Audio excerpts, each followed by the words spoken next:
selamat datang di konten bedah perkuliahan episode pertama Bandros 2023. Sekarang aku nggak sendirian, aku ditemenin sama kakak yang cantik banget dari psikologi. Karena sekarang kita mau bahas tentang jurusan psikologi. Selamat datang kak, boleh kenalin? Halo semuanya, kenalin aku Agnes, aku dari Fapsi Unpad. Halo Sofna. Nah, di sini udah ada Kak Agnes nih. Karena konten pertama kita tentang jurusan psikologi, aku bakal banyak cari tahu tentang jurusan psikologi dari kakak. Jadi banyak ngulik-ngulik deh tentang jurusan psikologi. Kalau boleh tahu dulu Kak Agnes, jalur masuknya lewat apa Kak? Aku dulu jalur SBMPTN waktu masuk ke Fapsi Unpad. Oh, SBMPTN itu setahu aku psikologi itu ketat banget. Lumayan haheho ya waktunya pindah, bener ya. Gimana nih perasaan Kak Agnes pas buka LTMPT terus hijau ada tulisan selamat? Gimana perasaan?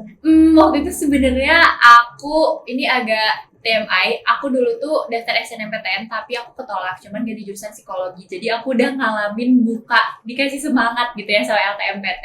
Tapi waktu kemarin ternyata aku dapet ijo tuh pertama kali tuh aku ngeliat barcode-nya dulu, karena kan kalau misalnya keterima tuh ada barcode ya, dan itu agak-agak expect. Aku belum baca tuh aku keterima di mana, tapi aku udah keterima gitu. Terus waktu itu aku seneng banget sih, alhamdulillah. Aku waktu itu nangis ya, agak mellow ya, aku nangis waktu itu. Terus ya seneng sih alhamdulillah, karena sekarang akunya juga enjoy banget gitu di Fapsi Unpad gitu. Keren banget, aku bisa bayangin sih se-happy apa Kak Agnes waktu itu pas buka LTMPT hijau. Tapi kan waktu itu nangisnya nangis bahagia nih. Iya. Sekarang setelah menjalani perkuliahan sebagai mahasiswa psikologi, nangisnya nangis apa nih? Waduh, jangan dipancing ya. Sebenarnya gak keluar ya. Sebenarnya kalau sekarang aku ngerasanya masih enjoy sih, belum ada nangis yang selain bahagia gitu, masih yang kayak masih bisa aku jalanin karena seru banget di Fapsi Unpad. Soalnya semua matkul-matkulnya tuh relate gitu loh sama kita, makanya nggak yang bikin jadi tertekan dan gimana. Dan alhamdulillahnya sampai sekarang aku nggak ngerasain salah jurusan gitu. Alhamdulillah. Nah, throwback lagi nih ke persiapan UTBK. Iya. Kak Agnes berarti dulu dari Saintek kan? Iya, betul. Nah, persiapan UTBK-nya gimana sih Kak? Cara ngatur belajarnya antara pelajaran sekolah sama pelajaran UTBK? Oke. Waktu itu tuh aku kan angkatan online ya, angkatan corona tuh. Jadi semuanya tuh serba online. Sebenarnya tuh agak challenge juga, karena biasanya tuh kan kalau dulu-dulu tuh kita yang kayak bimbingan les dan lain-lain tuh bisa langsung gitu kan. Kalau kemarin tuh kayak terbatas karena kita tuh udah online gitu. Nah, jadinya waktu itu kalau aku tuh ngebagi waktunya, aku tetap belajar pas sekolah online, cuman aku juga tetap ikutan les. Waktu itu aku nggak les di kayak satu instansi gitu sih, aku bimbingan belajar online yang aplikasi-aplikasi gitu. Nah, jadi kalau aku sebenarnya waktu itu enaknya karena aku bimbingan online yang di aplikasi gitu, jadi lebih fleksibel sih. Jadi aku lebih bisa pulang aku sekolah, aku langsung belajar UTBK gitu. Terus waktu itu juga aku nyari ini sih, referensi buku-buku gitu. Jadi waktu itu tuh ada teman aku yang dia tuh ikut bimbel, yang benar-benar bimbel. Terus di situ tuh ada kayak sistemnya tuh harus ngerjain soal sama bikin pembahasannya gitu. Nah, terus waktu itu aku kan gak ikut bimbel, tapi aku nyontek gitu cara belajar bimbelnya itu gitu. Yang akhirnya aku cari-cari buku sendiri. Terus waktu itu aku pakai satu buku yang belajar semua, ada TKA sama TPS-nya. Terus akhirnya aku belajar sendiri itu pakai nyontek gitu metode bimbelnya teman aku gitu sih. Ya sih Kak, kalau misalkan kita throwback nih ke masa-masa persiapan buat masuk kuliah, itu tuh seru tapi gak pengen diulang lagi. Bener sih. bener. Serunya dapet tapi cukup sekali. Ya, cukup sekali aja. Nah, terus Kak, aku pengen tanya deh, kan masuk psikologi itu ketat banget. Orang-orang di hampir seluruh Indonesia deh, apalagi setahu aku yang psikologi Saintek tuh sedikit banget PTN yang bukanya. Nah, otomatis orang-orang tuh emang pada ngincer Unpad buat ikutan UTBK-nya. Iya. Nah, aku pengen tanya, skor UTBK Kak Agnes buat lolos ke psikologi Unpad berapa?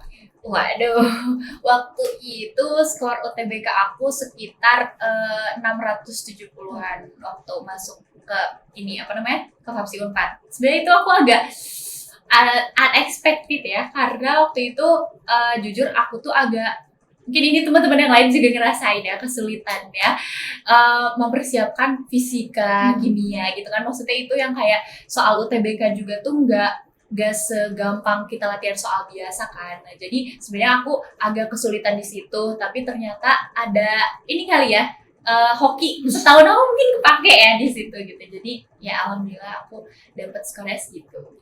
Itu gede banget sih Kak. Jadi Alhamdulillah kayak ya. pasti belajarnya tuh beneran sehektik dan seserius itu buat masuk psikologi. Dan sekarang kebukti Ya, jadi alhamdulillah. mahasiswa psikologi. Nah, aku pengen nanya lagi nih Kak. Kalau boleh tahu jurusan psikologi yang Saintek itu ada berapa sih Kak di Indonesia? Kalau ada berapanya aku nggak ngitung ya, cuman aku sebutin aja kali ya.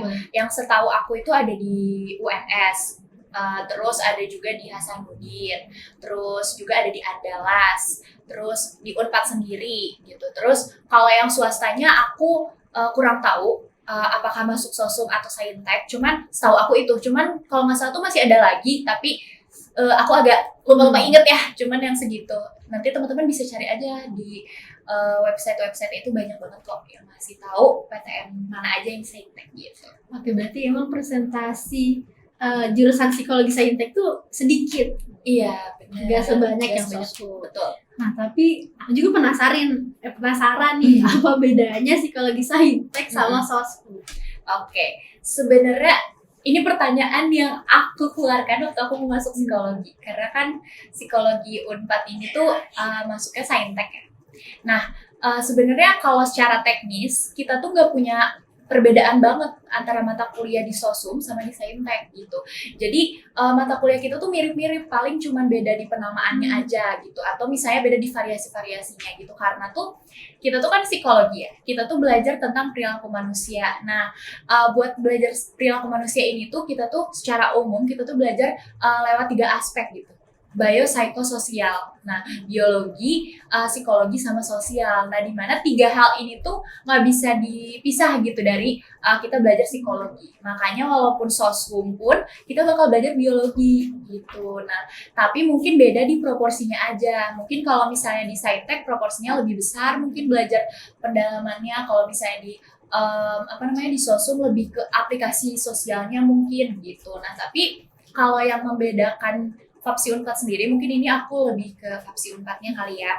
Kalau yang membedakan di Fapsi Unpadnya sendiri, kenapa akhirnya ini jadi jurusannya di rumpun Saintek, itu tuh karena pendekatannya kita tuh pakai psikodiagnostik gitu. Nah, psikodiagnostik ini tuh kayak semacam framework berpikirnya di psikologi, di mana tuh kita tuh dalam menentukan diagnosis nantinya di akhir tentang kondisi psikologi seseorang dan lain-lain, itu tuh berdasarkan pola pikirnya tuh berdasarkan konsep-konsepnya. Nah, menurut Fapsi Unpad, kalau misalnya si pola berpikir kayak gini tuh udah kebiasa gitu sama teman-teman di yang SMA-nya jurusan IPA. Jadi kayak pola berpikirnya tuh mirip-mirip sama kalau misalnya kita mecahin masalah fisika, kimia, dan lain-lain gitu yang pakai basic teori, analisis, dan lain-lain. Jadi mungkin di situ sih perbedaannya, lebih ke berdasarkan fakultasnya aja, memang pengembangannya tuh mau kemana, dasar pengembangan ilmunya mau kemana gitu. Tapi kalau mata kuliahnya tuh mirip-mirip gitu. Wah, menarik banget sih. Ternyata ada perbedaannya tuh nggak semencolok itu, tapi Iya, emang lebih akan lebih mudah kalau misalkan kita emang dari IPA buat Bener. masuk ke psikologi Saintek. Betul. Nah, terus kami aja pengen nanya nih, ada nggak sih mata kuliah di psikologi Saintek tapi yang sebenarnya itu tuh harusnya tuh jadi ranah Sosum? Ada banget. Nah, Apa tuh, Kak? karena kan kita tadi ya, kita juga belajar tentang sosial. Nah, malah ini yang kelihatan banget, kita tuh belajar psikologi sosial. Nah, dari namanya aja kan udah sosial ya. Jadi kita benar-benar belajar tentang psikologi sosial. Isinya tuh kita belajar tentang gimana sih interaksi kita manusia tuh bisa mempengaruhi perilaku seseorang gitu. Jadi di situ benar-benar dibedah banget, kayak kita interaksinya tuh apa aja sih, terus pengaruhnya apa aja gitu. Nah, itu psikologi sosial. Terus kita juga belajar tentang perkembangan tentang hidup ini tuh ada sosialnya juga gitu. Jadi di dalam satu matkul tuh biasanya di dalamnya ada biologinya, ada juga sosialnya gitu. Terus ada juga psikologi industri organisasi. Nah itu biasanya mau jadi HR ya teman-teman. Nah itu belajarnya fokusnya di situ. Nah kita benar-benar fokus ke pengembangan sumber daya manusia yang dimana ini tuh kan sosial banget ya. Maksudnya kita berhubungan sama orang lain gitu. Jadi kita juga tetap belajar tentang sosial karena nggak bisa dipisahin gitu ya dari psikologi, bener. Pokoknya seru banget. Aku juga baru tahu nih Kak perbedaannya tuh kayak gitu antara saintek sama sosum. Nah terus Kak, ini udah orang-orang kayaknya pengen tahu deh tentang ini. Apa benar kalau misalkan kita masuk psikologi, kita tuh sambil rawat jalan? Waduh, sambil rawat jalan ya. Aduh, sebenarnya kalau rawat jalan lebih ke mungkin karena kita belajar tentang manusia ya. Nah, kita sendiri kan manusia ya. Jadi kayak di psikologi itu karena kita belajar tentang manusia, di mana itu tuh mirip sama diri kita sendiri. Jadi mungkin kita jadi berdasarkan teori yang emang benar-benar ada, kita tuh lebih memahami diri kita sendiri aja sih. Jadi kayak berdasarkan pengalaman aku tuh, kalau misalnya kita di psikologi, kita kan belajar tentang teori ini gitu ya. Nah, kalau misalnya lagi kayak gitu tuh, lagi diajarin tuh dosennya selalu ngerelatin sama diri kita. Kayak, coba bayangin kalau misalnya kamu lagi gini. Nah, jadi mungkin itu ya lebih ke memahami diri sendiri gitu ya. Kalau rawat jalan mungkin kayak agak terlalu agak susah ya. Cuman paling gitu memahami diri sendirinya lebih dalam lagi, terus lebih sesuai aja gitu sama emang konsep yang ada di psikologi gitu. Jadi dapat teori terus bisa pautin sama kehidupan pribadi. Benar. Oke, Kakak juga mau bahas tentang fun fact tentang jurusan psikologi. Waduh, Apa oke. benar di psikologi ceweknya lebih banyak daripada cowok? Itu benar. Banyak banget karena cowok di angkatan aku aja tuh cuma 20 orang. Kayak 20 orang atau kurang gitu, pokoknya nggak lebih dari itu. Jadi bener-bener emang banyaknya tuh ceweknya. Dan itu tuh berlaku di angkatan sebelumnya dan angkatan sekarang yang baru juga pun cowok-cowoknya dikit gitu. Jadi itu fun fact yang beneran. Itu Bener. fakta, bukan mitos. Fakta. Ya, bener.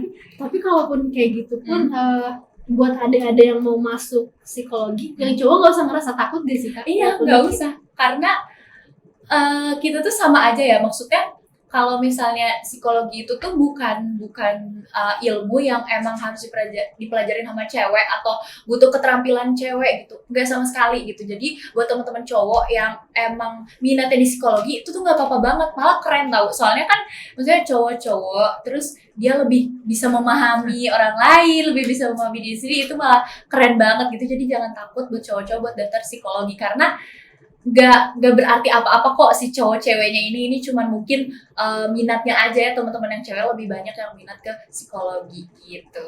Jadi buat adik-adik yang mau daftar psikologi walaupun kalian cowok gak usah takut. Benar, gak usah takut, nggak akan diapa-apain ya sama yang cewek-cewek. Iya. Merasa paling ganteng seangkatan. Iya sih kayak gitu tuh jadi banyak pilihan gitu ya kalau misalnya ini cewek gitu. Enggak dong, jangan kayak gitu ya. Jadi kayak gitu ya motivasinya. Oke. Lanjut lagi. Apa benar kalau misalkan kuliah di psikologi pasti nantinya jadi psikiater?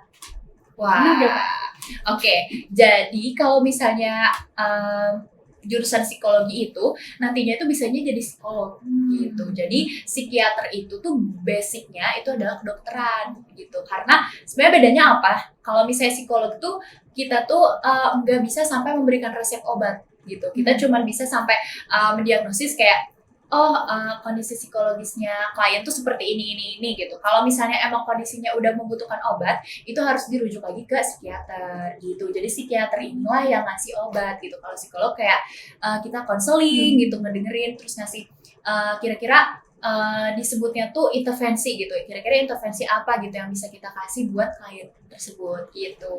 Jadi persepsi kuliah psikolog jadi psikiater tuh salah. Iya. Jadi kedokteran. Betul, jadinya psikolog kalau kuliah psikologi gitu. Gitu. Apalagi kan Kak, kalau kita lihat di media sosial akhir-akhir ini banyak orang yang emang lagi butuh banget bimbingan dari psikolog. Iya. Sekarang yang lagi disoroti itu tentang mental health. Betul. Kayak gitu. Aku pengen nanya juga nih Kak, sebagai anak psikologi, kalau misalkan Kakak ngelihat teman Kakak yang kiranya kena mental issue gimana Kak? Oke. Sebenarnya tuh kita tuh S1 itu masih diajarinnya itu konsep-konsep dasar psikologi gitu. Jadi kalau misalnya kita ngelihat ada temen yang kena mental issue itu kalau kita mahasiswa sarjana psikologi apalagi yang masih ongoing gitu ya, belum jadi sarjana, belum lanjut S2, itu better untuk disaranin untuk dirujuk ke tenaga profesional, ke psikolog gitu, karena kita belum punya hak, belum punya izin dan lain sebagainya buat ngasih intervensi apapun gitu ke teman kita itu. Tapi mungkin karena kita udah diajarin juga kayak kita tuh diajarin banget gimana caranya buat empati sama orang, gimana caranya kita buat ada namanya tuh active listening gitu. Jadi kita tuh mendengarkan secara aktif gitu orang itu kalau misalnya cerita. Jadi mungkin kita sebagai mahasiswa psikologi bisa menerapkannya itunya, empatinya, kita bisa mendengarkan kalau misalnya dia bercerita dan lain sebagainya. Tapi kita benar-benar belum punya wewenang gitu buat ngasih kamu tuh harus gini gitu. Nah itu tuh kita belum bisa gitu. Itu tuh harus ke psikolog sorry. Bahkan yang jurusan S1 pun kita tuh belum punya berhak untuk ngasih intervensi gitu. Kita hanya beberapa hal aja yang emang di ranahnya S1 gitu. Makanya kalau misalnya teman-teman mau jadi psikolog gitu ya, teman-teman itu harus lanjut ke S2 gitu. Jadi nggak cukup nih kalau S1 doang, harus Betul. lanjut ke S2. Betul. Kan kita udah bahas nih Kak tentang perkuliahan di psikologi. Aku pengen lebih ngulik lagi tentang kehidupan organisasi Kakak. Waduh. Mungkin adik-adik di SMA juga penasaran nih, psikologi kan sibuk banget nih. Kira-kira masih bisa ngimbangin gak sih sama organisasi-organisasi itu? Oke. Nah, psikologi ini tuh khususnya di Fapsi 4 ya, kita tuh punya organisasi BEM doang karena kita kan satu fakultas dan satu jurusan, jadi kita nggak punya hima gitu, kita punyanya BEM. Nah, di BEM-nya ini tuh punya program kerja banyak banget, dan itu tuh bener-bener di open recruitment-nya tuh di waktu yang hampir sama gitu. Jadi begitu kita ini tuh rasanya tuh pengen banget gitu nyoba semuanya gitu kan. Nah, selama pengalaman aku sama ngeliat teman-teman aku juga, teman-teman aku ini banyaknya tuh orang-orang yang aktif juga di organisasi dan kepanitiaan gitu. Jadi walaupun akademiknya mungkin agak hektik gitu ya, tapi nggak yang sehektik itu kok, nggak yang sampai kita nggak bisa ikutan macam-macam gitu, karena berdasarkan pengalaman juga ternyata masih banyak gitu teman-teman di psikologi yang masih bisa ikutan kepanitiaan organisasi yang ada di Fapsi, bahkan di Unpad-nya itu sendiri gitu. Jadi gak usah takut, gak usah khawatir. Kalau menurut aku justru emang ini saatnya buat explore gitu, buat explore di organisasi kepanitiaan, karena tuh kepake banget gitu ilmu-ilmu yang mungkin dikasih di akademik itu bisa langsung kita apply gitu. Karena menurut pengalaman aku sendiri ya, di Fapsi Unpad itu kalau misalnya kita merancang suatu acara, itu tuh juga menerapkan dari akademiknya itu sendiri gitu. Jadi kita bisa langsung gitu, apalagi kan sama cutting ya, kita bisa sekalian sharing-sharing sama cutting gitu. Dan menurut aku itu lebih ngebantu buat ngeaplikasiinnya gitu. Jadi menurut aku jangan akademik doang. Kalau saran dari aku, mendingan ikutan juga kepanitiaan, organisasi dan lain-lain gitu. Kayak gitu. Jadi kuliah jalan, organisasi pun tetap jalan. Semua itu balik lagi nggak sih Kak ke time manajemennya kita kayak gimana? Betul. Nah, kira-kira Kak Agnes gimana time manajemennya? Ngebagi waktu antara kuliah sama organisasi? Oke. Kalau aku, sebenarnya aku selalu nentuin skala prioritas aku ya. Kalau skala prioritas aku tentunya aku ada di kuliah untuk belajar gitu. Jadi yang paling pertama aku tetap akademik gitu. Tapi di samping itu juga yang namanya aku udah ikutan organisasi atau kepanitiaan, artinya aku udah dapat tanggung jawab dong di situ gitu. Jadi itu juga nggak boleh dikesampingin gitu istilahnya. Nah, kalau cara time management aku tuh selalu bikin semua penjadwalan itu di Google Calendar gitu. Jadi aku selalu supaya ke-track gitu, apa aja sih yang harus aku lakuin, kapan sih ini deadline-nya dan lain sebagainya gitu. Jadi aku ngebagi waktunya di situ gitu, karena aku orang yang cukup lupa ya. Terus kalau misalnya hektik banyak macem-macem gitu dari akademik non akademik itu kan agak rempong gitu ya kalau cuma diinget doang gitu. Jadi selalu aku catat, dan itu ngebantu banget aku buat time management-nya gitu. Keren banget Kak Agnes bisa balance antara kuliah sama organisasi. Karena pastinya kita kuliah itu kan gak cuma buat nyari nilai ya, kita juga nyari relasi dan lain-lain. Dan salah satu cara buat nyari relasi adalah ikut organisasi. Betul. Nah, aku pengen balik lagi ke seputaran psikologi. Oke. Nah, mungkin ketika dulu juga waktu pas aku SMA, ketika aku memilih kuliah tuh aku nyari dulu prospek kerjanya apa. Betul. Nah, kalau untuk dari jurusan psikologi saintek sendiri, prospek kerjanya kira-kira gimana Kak? Oke. Nah, kalau misalnya prospek kerjanya sebenarnya antara psikologi saintek sama sosum tuh nggak beda ya. Maksudnya kita sama-sama jurusan psikologi, lulusan psikologi, sorry. Nah, untuk prospek kerjanya yang pertama teman-teman bisa jadi peneliti. Nah, ini buat teman-teman yang kayak suka meneliti gitu ya, banyak penasarannya. Nah, itu bisa jadi peneliti buat ngembangin ilmu psikologi. Terus teman-teman juga bisa jadi pengembang sumber daya manusia. Nah, kalau misalnya teman-teman lihat nih ada HR gitu ya, yang suka mewawancarain gitu, atau misalnya bisa juga jadi trainer, karena kalau misalnya di perusahaan itu kita kadang butuh gitu untuk mengembangkan sumber daya manusianya itu trainer. Nah, itu bisa jadi trainer, bisa jadi coach, bisa jadi fasilitator, terus bisa juga jadi pengajar juga bisa gitu. Nah, tapi mungkin yang banyak minatinya itu biasanya kalau S1 itu jadi HR gitu biasanya, karena HR ini pasti banget dibutuhin di berbagai perusahaan dan juga instansi gitu. Jadi teman-teman banyak banget ya, benar. Jadi kalau kata dosen aku ya, di mana ada manusia di situ psikologi bisa masuk gitu. Jadi buat teman-teman yang berpikiran kalau lulusan psikologi itu cuma jadi psikolog, itu salah. Karena banyak banget pekerjaan yang butuh lulusan dari psikologi. Kayak HR, semua perusahaan butuh gitu. Benar, karena kita kan rekrut karyawan ya. Iya, betul. Jadi jangan takut buat masuk psikologi. Jangan takut. Nah, mungkin kayaknya pertanyaan ini juga bakal banyak ditanyain sama adik-adik SMA. Kira-kira kalau mau masuk psikologi, pelajaran apa yang harus kuat? Oke. Kalau misalnya pelajaran apa yang harus kuat ya? Di psikologi itu kita belajar bangetnya biologi sih. Kalau di saintek ya, maksudnya yang benar-benar relevan banget sama psikologinya. Karena kan yang tadi aku bilang, kita belajar 3 aspek yang biopsikososial itu. Nah, kalau yang dari saintek yang kita pelajari kan biologinya. Nah, biologinya itu kita belajar tentang benar-benar gimana sih sistem saraf manusia, otak, dan lain sebagainya itu bisa berpengaruh ke perilaku manusia gitu.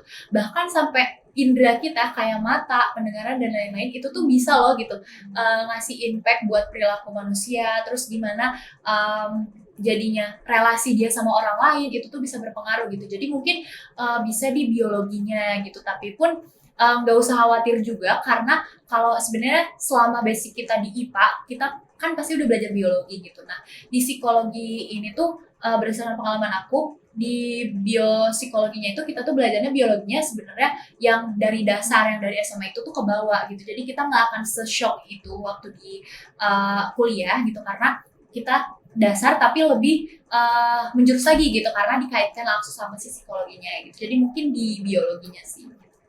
Jadi kalaupun gak suka biologi tetap bisa masuk psikologi bisa, kan? Betul. Sekarang aku pengen nanya lagi fun fact tentang kuliah psikologi ini. Aku pengen nanya Kak, dosen-dosennya kayak gimana sih di psikologi? Ada yang killer gak tuh? Nah, ini fun fact banget ya. Dosen-dosen psikologi itu benar-benar sebaik itu menurut aku. Sekiller, maksudnya killer tuh dalam artian kayak tegasan dan lain-lain. Setegas-tegasnya dosen tuh, dia tuh tetap mengayomi gitu bawaannya ya. Mungkin karena psikolog kali ya. Jadi pembawaannya tuh enak banget gitu, dan kita tuh merasa banget dirangkul, bukan yang kayak dicecer yang kayak kamu tuh harus bisa ini gitu, tapi lebih ke kita tuh diarahkan, dibimbing dan lain-lain. Nah, fun fact di Fapsi Unpad, dosen-dosennya itu enggak dipanggil Pak Bu gitu. Biasanya kan kalau dipanggilnya Pak Bu gitu ya. Kalau di Fapsi Unpad itu dipanggilnya Mbak, Ce, atau Kang, atau Bang, malah atau Mas gitu. Karena tuh katanya banyak dosen dari Fapsi Unpad yang emang alumni gitu. Jadi ngerasanya kayak kita kakak kalian gitu. Makanya akhirnya minta dipanggilnya seperti itu gitu. Nah, terus dosen Fapsi Unpad itu lebih pendengar ya, menurut aku cenderung pendengar gitu. Jadi kalau misalnya memang kita ada sesuatu yang menurut kita ini harus dibicarakan gitu, mereka itu mendengarkan gitu. Jadi serunya itu teman-teman kalau misalnya ngelihat dari ini ya medsos gitu, kadang suka ngelihat kalau misalnya ada nih anak-anak Fapsi yang curhat sama dosennya. Nah, itu tuh bener, itu tuh kejadian di kita bener-bener bisa sharing dan denger cerita dari dosen. Bahkan dosennya itu kalau nerangin, dia tuh suka sambil cerita kehidupannya dan lain-lain. Jadi kita tuh lebih relate dan juga lebih seru gitu ngedengerin cerita dosen-dosen gitu. Jadi bisa sambil konsultasi gratis. Benar, itu benar. Kalau punya masalah, tinggal kasih tahu dosen, dikasih saran. Benar, dikasih saran. Banget. Jadi pokoknya jangan ragu ya Kak buat ada yang mau masuk psikologi. Pokoknya psikologi seru banget. Dan kira-kira nih Kak, ada tips gak buat adik-adik yang mungkin sekarang masih bingung mau milih psikologi sosum atau psikologi saintek? Oke, buat teman-teman semua yang masih bingung gitu ya, psikologi sosum apa saintek gitu. Sebenarnya ya kayak yang tadi udah aku bilang, nggak ada perbedaan yang cukup berarti. Cuman yang namanya rumpun saintek dan juga sosum dibedakan juga pasti kan ada alasannya gitu ya. Nah, untuk yang saintek ini sendiri tuh pendalamannya lebih ke ilmu sainsnya. Contohnya tadi di FAPSI lebih nekenin ke pola berpikir psikodiagnostik gitu. Nah, kalau misalnya yang sosum mungkin lebih ke aplikasinya gejala sosial dan lain-lain. Jadi keduanya ini tuh dipisahin karena pasti atas dasar pertimbangan kalau misalnya yang anak-anak SMA IPA itu akan lebih bisa beradaptasi gitu kalau masuknya ke saintek, dan begitu juga sebaliknya gitu ya yang sosum gitu. Jadi menurut aku itu disesuaikan lagi buat teman-teman yang emang jurusannya IPA dan ngerasa nyaman gitu ya di IPA, maksudnya aku bisa cope sama ini gitu. Menurut aku teman-teman bisa pilih yang jurusan saintek gitu karena dasar itu tuh cukup bisa banget gitu jadi bekal teman-teman buat nantinya survive di perkuliahan di FAPSI yang saintek gitu. Tapi kalau misalnya teman-temannya emang kurang minat gitu ya ke ke pendalaman sains, teman-teman bisa ambil yang sosum gitu. Tapi jangan berpikiran jadinya bisa lari dari si biologi dan lain-lain ini ya. Maksudnya kita tetap ada yang seperti itu gitu. Cuman mungkin porsinya aja yang berbeda. Jadi disesuaikan aja, balik lagi sama minat sama passionnya juga teman-teman lebih ke sains atau lebih ke sosial gitu. Mungkin gitu. Jadi gitu guys, tips dari Kak Agnes. Ya, betul. Kayaknya Kak, yang aku tahu nih, Iya. anak-anak IPA tuh banyak yang linjur buat ke psikologi. Nah, jadi daftar ke psikologi saintek Unpad tuh jadi pilihan yang benar-benar orang-orang pengen banget.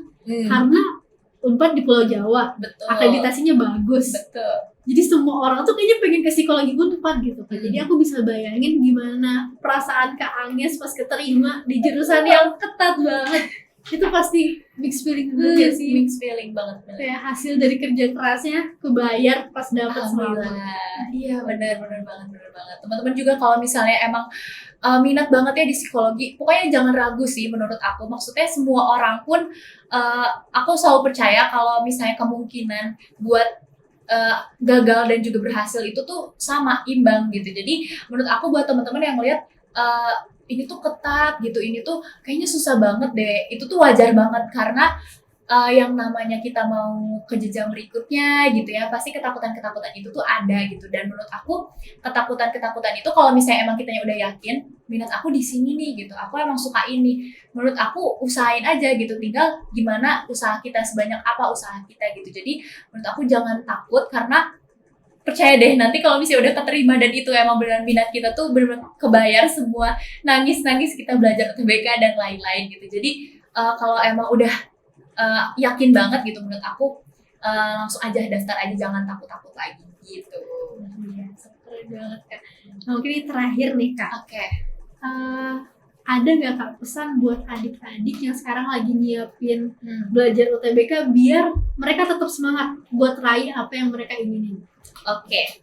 Kalau pesan dari aku, semoga beneran semangat ya. Ini berdasarkan pengalaman aku gitu. Aku itu kalau kemarin tuh kan aku sempat yang ketolak juga ya. Maksudnya di situ aku juga ngerasain down-nya dan lain sebagainya, dan aku tahu banget perasaan takut, perasaan galau, perasaan khawatir teman-teman buat keterima di PTN, apalagi PTN yang benar-benar bergengsi gitu ya, maksudnya yang banyak peminatnya dan lain sebagainya. Tapi yang satu yang harus teman-teman tahu, kalau yang ngerasain takut, khawatir, dan lain sebagainya itu nggak cuma teman-teman. Semua orang yang mau daftar di FAPSI Unpad pun ngerasain takut yang sama teman-teman gitu. Tapi pembedanya adalah apakah teman-teman mau diem aja gitu ya dengan ketakutannya, atau mau maju gitu, mengusahakan biar teman-teman tuh adalah salah satu dari orang-orang yang dapat selamat tadi gitu ya. Jadi menurut aku itu jangan pernah menyerah. Pokoknya kalau misalnya emang udah rezekinya, kalau kita udah sungguh-sungguh itu pasti insya Allah banget kita dapat gitu. Jangan lupa buat, ini yang udah basic banget ya, jangan lupa buat berdoa gitu, karena jalur langit itu beneran ada gitu. Jadi jangan lupa buat berdoa juga, jangan lupa berusaha, dan itu sih tanamin aja kalau teman-teman tuh ngerasa takut dan lain sebagainya, itu tuh bukan teman-teman doang gitu, tapi semuanya gitu. Jadi semuanya tuh punya kesempatan yang sama gitu buat dapet FAPSI Unpad dan fapsi-fapsi lainnya gitu. Oke, jangan pernah menyerah sampai dapat kata selamat dari LTMPT. Betul. Oke, pertanyaan tadi menutup sesi bedah kuliah kita di episode kali ini. Semoga hasil dari sharing-sharing kita tadi bisa bermanfaat buat adik-adik di SMA yang mau masuk ke jurusan psikologi. Nah, sebelumnya aku mau ngucapin terima kasih banyak buat Kak Agnes yang udah luangin waktunya nih di tengah kesibukannya Kak Agnes. Waduh, makasih banyak dia yang udah mengundang aku. Kita sangat berterima kasih banyak sama Kak Agnes yang udah mau sharing-sharing tentang seputar jurusan psikologi. Oke, maka dari itu sampai jumpa di episode selanjutnya.